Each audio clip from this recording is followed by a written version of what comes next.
Gold, trusted gold buyers. మీరు తాకట్టు పెట్టిన బంగారాన్ని విడిపించి ఈ రోజు ఉన్న మార్కెట్ ధరకు కొనబడను. ఏ అవయవంలో క్యాన్సర్ వచ్చినా కానీ ఒకవేళ దానికి సర్జరీ చేయాలంటే చేయొచ్చు. అయితే లంగ్స్లో క్యాన్సర్ వచ్చిందంటే ఊపిరి తీసుకునేది కదా, లంగ్స్లో క్యాన్సర్కి అదే ఎలా సర్జరీ చేస్తారు? లంగ్ క్యాన్సర్లో మనం ఏంటి స్టేజ్ 1 స్టేజ్ 2 అంటే ఎర్లీ స్టేజ్ లంగ్ క్యాన్సర్లో treatment is surgery only. But ఏంటంటే ఈ స్టేజ్లో మనకు దొరికేది చాలా తక్కువ మంది ఉంటారు. సో సర్జరీ అంటే ఇప్పుడు లంగ్ క్యాన్సర్లో ఏదైతే లంగ్ మనం వింటాము రైట్ సైడ్ 3 లోబ్స్ అంటాము, 3 లోబ్స్ ఉంటాయి. లెఫ్ట్ సైడ్ అదే 2 లోబ్స్ ఉంటాయి. సో ఏ లోబ్లో క్యాన్సర్ వచ్చిందో ఆ లోబ్ వరకు మనం తీసేయాల్సి ఉంటుంది, అంటే లోబెక్టమీ అంటాం అనమాట. అంటే ట్యూమర్తో పాటు ఆ పార్ట్ ఆఫ్ లంగ్ తీసేయాల్సి ఉంటుంది. ఓకే. కాకపోతే ఏంటి అని చెప్పంటే మనకు లంగ్ కెపాసిటీ ఎంత ఉంటుంది అంటే రీజనరేటివ్ కెపాసిటీ ఎంత ఉంటుంది. ఇప్పుడు మనం లోబెక్టమీ చేసిన తర్వాత లెట్స్ ఒక 6 నెలల తర్వాత ఎక్స్రే చూసినట్టయితే మనకు లంగ్ ఆపరేషన్ చేసిన దాఖలాలు కూడా కనపడవు మనకు. ఎందుకు అంటే ఆ మిగిలిన లోబ్ అంతగానం మనకు పెరిగిపోతుంది, ఎక్స్పాండ్ అవుతుంది. అంటే ఇది లివర్ లాగా రీజనరేటివ్ ఆర్గనా?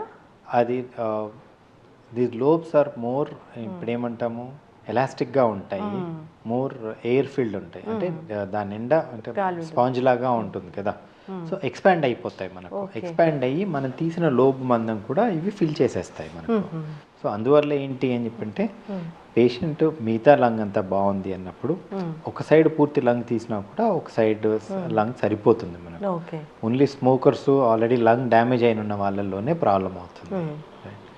బట్ అండ్ ఈ ఆపరేషన్ అని చెప్పంటే ఇంతకుముందు అంతా కూడా తప్పనిసరి ఓపెన్ ఆపరేషన్ అన్నట్టుగానే ఉండేది. సో ఇప్పుడు కంపల్సరీగా అంటే ఈ మధ్యకాలంలో ఏంటి సర్జరీకి చేసే మన ఎర్లీ కేసెస్లోనే చేస్తాం కాబట్టి ఈ పేషెంట్స్ అందరినీ కూడా వాట్స్ ఆపరేషన్ అంటారు, అంటే వీడియో అసిస్టెడ్ థొరకోస్కోపిక్ సర్జరీ, అంటే కీహోల్ సర్జరీ అన్నట్టు. సో దీని ద్వారానే ట్రీట్మెంట్ చేస్తున్నాం. ఓకే. సో లంగ్స్ని మనం దాని ద్వారానే సర్జరీ చేసి తీయడం జరుగుతూ ఉంటుంది ఆ పార్ట్ ఆఫ్ లంగ్. కాబట్టి ఇంతకుముందు మనకు ఒక 10 సెంటీమీటర్లు కోత ఉండడము, లేదు అంటే ఛాతీ ముందు భాగంలో కోత ఉండడము, ఇటువంటివి లేకుండా మనకు ఆ గడ్డను తీయడానికి వరకు ఎంతైతే అవసరమో అంటే 4-5 సెంటీమీటర్ల మందం మాత్రం కట్ చేసి ఆ గడ్డను బయటకు తీయడానికి వరకు మనం కట్ చేస్తాం. మిగతా ఆపరేషన్ అంతా కూడా మనకు కీహోల్ పద్ధతిలోనే అవుతుంది. అంటే అది అంటే మనం లాప్రోస్కోపీ ఏదైతే చేస్తామో కడుపులో చేస్తే దాన్ని లాప్రోస్కోపీ అంటాము. అదే ఆపరేషన్ ఛాతీలో చేస్తే థొరాక్స్లో చేస్తాం కాబట్టి థొరకోస్కోపీ అంటాం. సో దీనిని మనం రోబోటిక్ దాంట్లో కూడా చేసుకోవచ్చు. సో ఏదైనా కానీ సర్జరీ చేసిన తర్వాత కోలుకునే టైం అయితే ఎట్లా ఉంటుంది డాక్టర్ గారు? సర్జరీ చేసిన తర్వాత కోలుకునే టైం అని చెప్పంటే ఒకటి మనం మల్టిపుల్ థింగ్స్, అంటే గర్భసంచి ఆపరేషన్ చేశారనుకోండి, మనం లాప్రోస్కోపిక్ చేసుకుంటే 2-3 రోజుల్లో సెట్ అయిపోతారు అంటాము. అదే రోబోటిక్ చేస్తే 1 డేలో సెట్ అయిపోతారు, నెక్స్ట్ డే కల్లా లేచి అన్ని పనులు చేసుకోగలుగుతారు అంటారు. రికవరీ అనేది కొంచెం ఫాస్టర్ ఉంటుంది దాంట్లో. ఓపెన్ ఆపరేషన్ చేసినప్పుడు ఎట్లయినా కుట్లు మానడానికి మనకు పట్టే టైం 1-10 రోజులు పడుతుంది. ప్లస్ మజిల్ కటింగ్ ఉంటుంది కాబట్టి ఆ పెయిన్స్ అనేవి కొన్ని రోజులు ఉంటాయి. సో రఫ్లీ అరౌండ్ మేబీ 1 మంత్ లాగా పట్టచ్చు మనం. అదే పేగుల మీద ఆపరేషన్ చేసినట్టయితే మనం ఏ రకంగా ఆపరేషన్ చేసినా కూడా బట్ లోపల ఉన్న పేగుల మీద కుట్లు మానడానికి పట్టే టైం అయితే స్టాండర్డే ఉంటుంది. సో మనం లాప్రోస్కోపీ చేసినా రోబోటిక్ చేసినా కూడా లోపల ఉన్న కుట్లు మానడానికి 3-5 రోజులు పడుతుంది. సో అంతమంది మనం కంపల్సరీగా అంటే హాస్పిటల్లో ఉండాల్సిన అవసరం పడుతుంది. బట్ పేషెంట్ ఫిజికల్గా చూసుకున్నట్టయితే నెక్స్ట్ డే కల్లా లేచి కూర్చొని నడవడం వరకు చేయగలుగుతారు. అయితే డాక్టర్ గారు ఇప్పుడు క్యాన్సర్కి ఒకసారి ట్రీట్మెంట్ అయిపోతే సర్జరీ కావచ్చు, కీమో కావచ్చు, ఇంకేదైనా కావచ్చు, దానికి మళ్ళీ ఫాలోఅప్లు లైఫ్ లాంగ్ మందులు వాడాలి అవసరమా? ఫాలోఅప్ అనేది తప్పనిసరిగా అందరి పేషెంట్లకి అవసరం. అంటే మనం ట్రీట్మెంట్ అనేది చేసాము, లెట్స్ ఆపరేషన్ చేసాము, తర్వాత రేడియేషన్ ఇచ్చాము. క్యాన్సర్కి మనం ఆపరేషన్ తర్వాత రేడియేషన్ అనేది ఎప్పుడు ఇస్తాము, మనకు అక్కడ ఆపరేషన్ చేసి తీసేసిన తర్వాత కూడా క్యాన్సర్ కణాలు ఆ చుట్టుపక్కల ఉండొచ్చు అనేది అనుమానం ఉంటుంది కాబట్టి అవన్నీ క్లియర్ చేయడానికి ఆ పార్ట్ అంతటికీ కూడా రేడియేషన్ ఇస్తాము. కీమోథెరపీ అనేది ఎప్పుడు ఇస్తాము, ఇట్లా కాదు రక్తంలోకి ఎంటర్ అయి ఉండొచ్చు, వేరే దగ్గరికి అంతా కూడా బ్లడ్ ద్వారా పోయి ఉండొచ్చేమో అనే అనుమానం ఉన్న పేషెంట్స్ అందరికీ కూడా మనం కీమోథెరపీలు ఇస్తాం. దీంట్లో మనకు ఒక డిసడ్వాంటేజ్ ఏంటి అంటే మనకు కనపడని కణాలని ట్రీట్ చేస్తున్నాం. సో మనం ఇచ్చిన రేడియేషన్ ద్వారా కానీ కీమోథెరపీ ద్వారా కానీ మొత్తము క్యాన్సర్ కణాలు వెళ్ళిపోయాయి అనేది మనకు ప్రూఫ్ ఏమీ ఉండదు మనకు. ఓకే. అందుకని ఏం చేస్తాము, అందరి పేషెంట్లని ఫాలోఅప్లో పెడతాం. అంటే కీమోథెరపీ ఇస్తే 100% రాదు అని చెప్పడానికి లేదంటే మనం ఇచ్చిన మందులకి ఇప్పుడు మామూలు సింపుల్ ఇన్ఫెక్షన్స్కి ఒక యాంటీబయాటిక్లకి రెసిస్టెన్స్ వచ్చేస్తుంది. అటువంటిది క్యాన్సర్ కణాలు అవి అంటే ప్రతిరోజు ఎవాల్వ్ అవుతూ పోతూ ఉంటాయి అన్నమాట, చేంజెస్ వస్తూ ఉంటాయి. అటువంటప్పుడు అవి కూడా రెసిస్టెన్స్ వస్తాయి కీమోథెరపీకి. అందుకని చెప్పేసి ఏంటి, అందరి పేషెంట్లని తప్పనిసరిగా 2 to 3 years రెగ్యులర్గా ఫాలోఅప్లో పెడతామండి.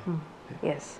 అయితే డాక్టర్ గారు, ఇప్పుడు ఒకసారి ఒక క్యాన్సర్ వచ్చి కోలుకున్నాక మళ్ళీ వచ్చే అవకాశం ఉంటుంది కాబట్టి వాళ్ళు జాగ్రత్తలు అయితే తీసుకోవాలని చెప్తారు. అసలు క్యాన్సర్ రాకూడదు, హెల్తీగా ఉండాలి, మరి ఇంత మహమ్మారిలా వేధిస్తూ ఉంది అన్నప్పుడు లైఫ్ స్టైల్లో చేంజెస్ కానీ ఆహార నియమాలు కానీ ముందు మీరు ఏదైతే అవాయిడ్ చేయాలని చెప్పారో వాటిని మార్చుకోవడం పాటు ఇంకేమైనా యాడ్ ఆన్గా చెప్తారా? అంటే ఒకటి మన ఇండియన్ డైట్ అనేది ఏదైతే ఉందో, అంటే మన వీఆర్ రిచ్ ఇన్ ఫైబర్. అంటే వెజిటేరియన్ డైట్ ఎక్కువగా ఉంటుంది, డైట్లో ఫైబర్ ఎక్కువగా ఉంటుంది. ఈ ఫైబర్ వల్ల అడ్వాంటేజ్ ఏంటి, ఒకటి కాన్స్టిపేషన్ అనేది రాకుండా ఉంటుంది. రెండవది ఈ ఫైబర్ ఏం చేస్తుంది, మనం తీసుకున్న ఆహారంలో ఉన్న కెమికల్స్ ఏమన్నా ఉన్నా కూడా అది అబ్జార్బ్ చేసుకుంటుంది. So fibre in diet is very protective. అది కాకుండా రీఫైన్డ్ ఫుడ్స్ ఏవైతే ఉన్నాయో అవి దే డైరెక్ట్లీ కాజ్ క్యాన్సర్ అనేది ఉంటుంది. కాబట్టి రీఫైన్డ్ ఫుడ్స్కి దూరంగా ఉంటూ న్యాచురల్ ఫుడ్స్కి దగ్గరగా ఉంటే క్యాన్సర్ అనేది తగ్గించుకోవడానికి అవకాశం ఉంటుంది. రెండవది, ఏదైనా మనం తీసుకున్న కెమికల్స్, మన ఫుడ్లో వచ్చిన కెమికల్స్ అవి ఏమైనా ఉండొచ్చు అనుకున్నప్పుడు మనం తీసుకున్న ఆహార పదార్థాలని ప్రాపర్గా వాష్ చేసుకోవడము చేయడము, 1-2 సార్లు చేయడము. తర్వాత ఇవి కాజ్ చేసే డ్యామేజెస్ ఏమంటాము, ఆక్సిడేటివ్ ఇంజరీస్ అంటాము. సో దాని నుంచి ప్రొటెక్షన్ ఉండడానికి ఏమంటాము, యాంటీ ఆక్సిడెంట్స్ ఎక్కువగా తీసుకోవాలంటాం. సో యాంటీ ఆక్సిడెంట్స్ అనేవి మనకి ఎక్కడ దొరుకుతాయి, మెయిన్ థింగ్ ఏంటి అంటే simply speaking vitamin A, CE, ఈ 3 వైటమిన్స్ కూడా మనకి they protect against oxidative damages. ఇవి యాంటీ ఆక్సిడెంట్స్ కింద పనిచేస్తాయి. అది కాకుండా కొన్ని ఉంటాయి అన్నమాట, టమాటోలో లైకోపీన్ అని ఉంటుంది, అది మనకు ప్రొటెక్టివ్ ఏజెంట్. టర్మరిక్ అంటాము, కుర్కుమిన్ అని వస్తుంది, అది ప్రొటెక్టివ్ ఏజెంట్. సో ఇవన్నీ మనము రెగ్యులర్గా ఇంతకుముందు తీసుకునే డైట్లో ఉండేవే ఇవి. సో వీటిని మన ఫ్రూట్స్ అనేవి మన ఆహారంలో తప్పనిసరిగా ఒక భాగం చేసుకోవాలి. ప్రతిరోజు ఒక ఫ్రూట్, ఏదో ఒక ఫ్రూట్ తీసుకోవడం అనేది చేసుకుంటే that it self give some protection. మూడవది, అన్నిటికంటే ఇంపార్టెంట్, స్మోకింగ్ నుంచి కంప్లీట్గా దూరంగా ఉండాలి. స్మోకింగ్ అంటే ఇప్పుడు లంగ్ క్యాన్సర్ కానీ మౌత్ క్యాన్సర్ కానీ వీటన్నిటికీ కారణం పొగాకే. సో స్మోకింగ్ అనేది ఎట్టి పరిస్థితుల్లో చేయకూడదని చెప్తాం. అంటే ఓన్లీ క్యాన్సరే కాదు, హార్ట్ అటాక్లకి కానీ లంగ్స్, సిఓపిడీలు, ఆస్తమాలు వీటన్నిటికీ కూడా మనకు కారణం అదే. స్టార్ట్ చేసినప్పుడు మీకు తెలియకపోవచ్చు కానీ దాని ఎఫెక్ట్లు 10 ఏళ్ళ తర్వాత తెలుస్తాయి. When you're in your middle age దీని ఎఫెక్ట్లు అన్నీ అప్పుడు తెలుస్తూ ఉంటాయి. స్మోకింగ్ నుంచి కంప్లీట్గా దూరంగా ఉండడం. ఆల్కహాల్ ఇన్ మోడరేషన్ అంటాం, వన్స్ ఇన్ ఏ వైల్ తీసుకునేది అంతవరకు ఓకే అంటాము, బట్ అది ఆల్కహాల్ వీలున్నంత వరకు కట్ డౌన్ చేయడము. అండ్ అన్నిటికంటే important physical activity. So moderate exercise at least 3 to 4 times per week. This is something which can protect us. అంటే ఇవేంటి అని చెప్పడం మన చేతిలో ఉన్నవి, మనం కంట్రోల్ చేయగలిగేవి ఇవి. బియాండ్ అవర్ కంట్రోల్ అని చెప్పంటే మనం తీసుకునే ఆహారంలో ఏమన్నా కెమికల్స్ కలిసి రావచ్చు, చేయొచ్చు. వీటిని గుర్తించే కెపాసిటీ మనకు లేదు, వాటి నుంచి మనం ప్రొటెక్ట్ చేసుకునే కెపాసిటీ లేదు. మన చేతిలో ఉన్నంత వరకు మనం చేసుకోగలిగితే వీలున్నంత వరకు మనం ఇన్సిడెన్స్ తగ్గించగలుగుతాం. ఎస్, చక్కగా చెప్పారు డాక్టర్ గారు. క్యాన్సర్ పేషెంట్స్కి మానసిక స్థైర్యం కూడా చాలా అవసరం. చాలా మీ ఇలాంటి డాక్టర్లు చెప్తూనే ఉంటారు తగ్గిపోతుంది, అడ్వాన్స్ ట్రీట్మెంట్స్ వచ్చాయని. సో అంతేకాదు ఇంకా హెల్దీ లైఫ్ స్టైల్ మెయింటైన్ చేసుకుంటూ మోర్ ఇండియన్ ఫుడ్ని తీసుకుని అలవాటు చేసుకుంటే కనుక దీని నుంచి మనము ప్రొటెక్ట్ చేసుకోవచ్చు. అంతేకాదు స్క్రీనింగ్ చెప్పారు, స్క్రీనింగ్ మీరు చెప్పిన ఆ ఇయర్స్లో మనం చేయించుకుంటే, ఆ టైంలో చేయించుకుంటే కనుక ముందుగానే డిటెక్ట్ చేసుకోవచ్చు. చక్కటి ఇన్ఫర్మేషన్ డాక్టర్ గారు. సిరీస్ కంటిన్యూ చేద్దాం మనం. ధన్యవాదాలు. Right. And for more videos, Please subscribe to iDream. Please subscribe to iDream. Please subscribe iDream. And please subscribe to iDream. For more videos, subscribe to iDream. please like, share and subscribe to the channel. Congratulations, iDream. Subscribe to iDream. Subscribe to iDream. So subscribe to iDream Media. iDream team andarki huge congratulations. Please subscribe iDream Media. Please subscribe to iDream. Subscribe iDream. Please subscribe to iDream. I dream అంటే నా కళల ఛానల్ను subscribe చేసుకున్న నోరు తిరుగుతలేదు. మీరైతే గంట గుర్తు కొట్టండి. For more such videos, please subscribe to iDream.